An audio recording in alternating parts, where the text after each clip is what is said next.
So with the NFL annual league meetings going down, the hypocrisy of player safety is once again at the forefront after some rule changes are being debated that don't really make sense and have a few people a little bit upset. So I've got to dive into what's going on with that, give a bit of an Aaron Rodgers update, talk about the Browns admitting the truth regarding Deshaun Watson, the ownership of the Jets remaining clueless, and more right after.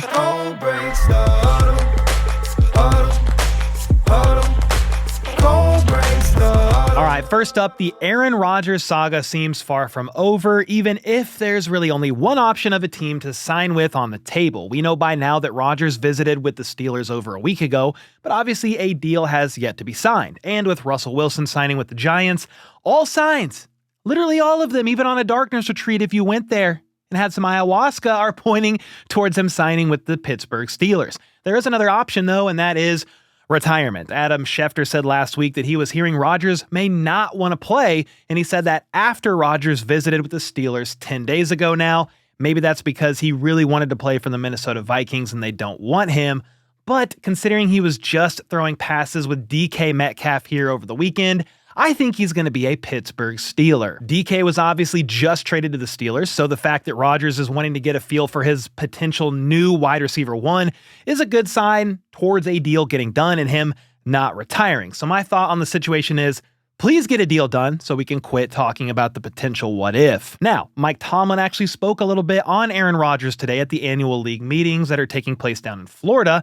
More on that in a second because there's a lot of interesting takeaways from today. But can someone please fix the air conditioner because they had Mike Tomlin sweating like he was being interrogated for murder? As far as his answer about Aaron Rodgers though, here's what he had to say. We came to visit last Friday. We had a really productive day. There's no substitute for intimacy and spending time together and getting to know one another in a non-competitive environment. So that was really good. So yeah, we'll see if that leads to a contract or not. But in the event that it doesn't, Mary Kay Abbott of Cleveland.com said that if the Steelers don't land Aaron Rodgers, they'll likely be interested in Kirk Cousins. I've talked about him in recent videos, but basically he has a no trade clause and reportedly won't agree to a trade until after the draft, at least in theory. I'm not sure how much he improves the ceiling of this team more than Russell Wilson or Justin Fields did, but it's not a bad plan B if Rodgers does indeed retire. We'll have to wait and see how it all plays out, but I truly think, especially with Aaron Rodgers throwing passes to DK Metcalf sooner rather than later,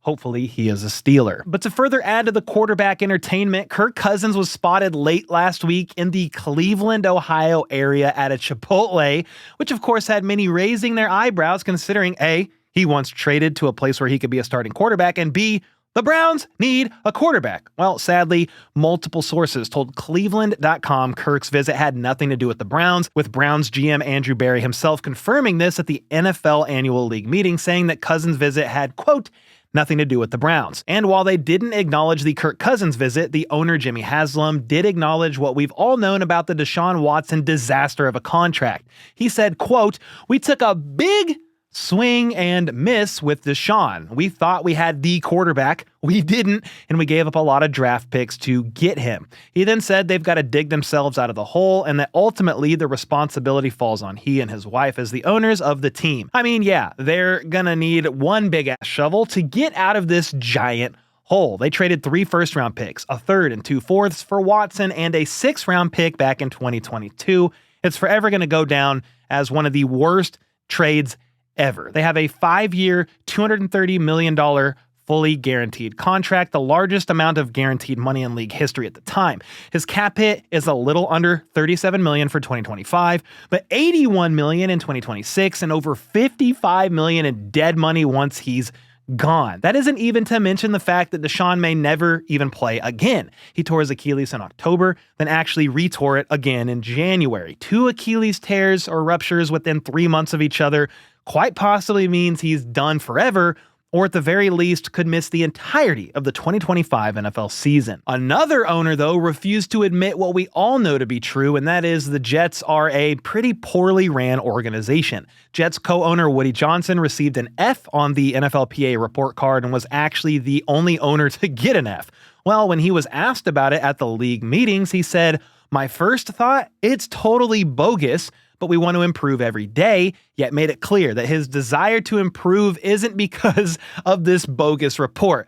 Well, Woody, old buddy, old pal, I hate to break it to you, but this report came from surveys submitted anonymously by players in your locker room. How could it be bogus? You can deny, for example, that shadows do not exist, but if you can then literally see one once the sunlight reveals it, how the hell can you attempt to justify it's fake? Well, this report brought to light the disaster that is the New York Jets, and the mindset behind Woody's response makes perfect sense, all things considered, and has to frustrate the hell out of all of New York's fans. All these questions and snippets I've been mentioning, by the way, are all from the annual league meeting that is taking place down in Palm Beach, Florida. It actually kicked off yesterday and is going on until April 2nd.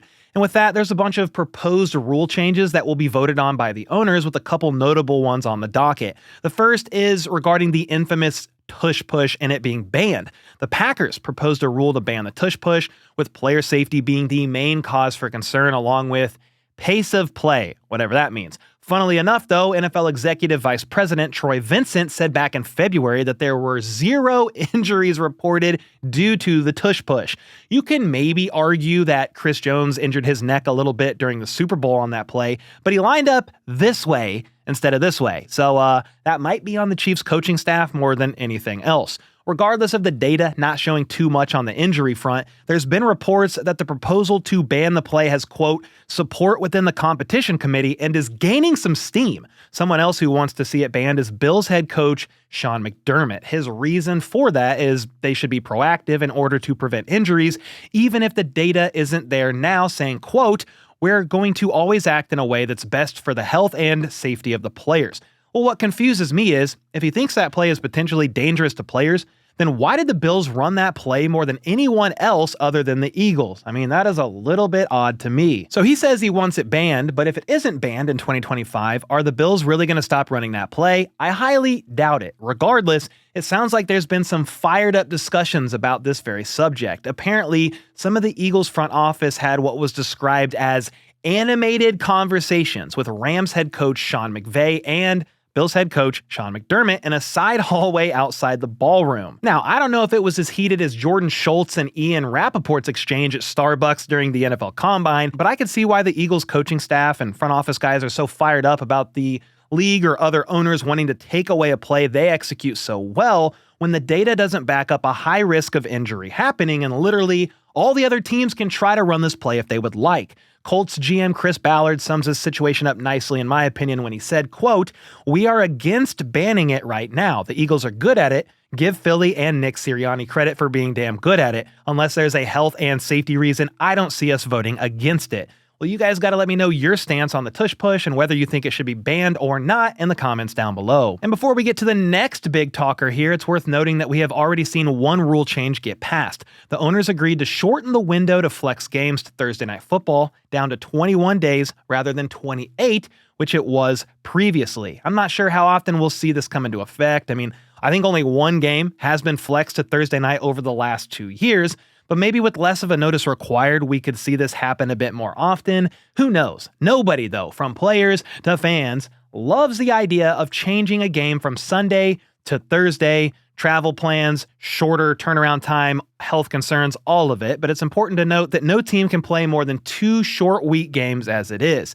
But that is far from the only issue being discussed at the meetings. So let's move on here and talk about the potential 18-game schedule. It's been a big topic of conversation at the league meetings, but as of right now, that's all it is, just conversations. The current collective bargaining agreement between the owners and the NFLPA doesn't expire until March of 2031, which prevents the owners from putting an 18th game in place until then.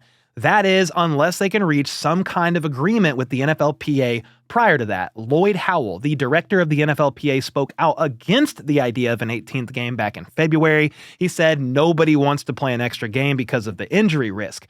And that's what's pretty ironic here. On one hand, you have owners who are going to potentially vote to ban the tush push because of player safety, even when the data kind of goes against that. And then some of those same owners will 100% be in favor of an 18th game while pushing the same narrative that Roger Goodell did back in February when he said the data suggests that an extra game wouldn't affect injuries. Sure, Roger, sure. Now, to be clear, there is a world where the players could get behind an 18th game. It would take a lot of negotiating between the owners and the NFLPA, and back in February, Lloyd Howell did actually say that before any true negotiations can take place, several issues need to be addressed, with the number of bye weeks, length of offseason, and number of international games being a few of them. There's certainly a chance that an 18th game is a little more reasonable if some of those issues are addressed. Maybe 2 bye weeks, 1 less preseason game, extend the season a little bit so there's more rest in between, less traveling overseas. I'm not really sure, but one thing is for sure, the players will also be wanting more money. Because if the owners are making more money on another game, then the players are going to want their piece of the pie too, and obviously should get it. The more money the league makes, the more the salary cap will continue to rise, and with that, so will the average contract for players. Just look at the last handful of years. Even since just 2020, the cap has gone up by over $80 million, and that number is only going to continue to rise as the league continues growing. So whether we see an 18th game in 2031 when the CBA expires or sometime before then, just know that it seems inevitable whether we like it or not. So let me know your thoughts on 18 games in the comments down below. Are you for it if there's enough precautions in place, or is 17 already one too many? Let me know either way in the comments down below, and with that, I'll see y'all next time.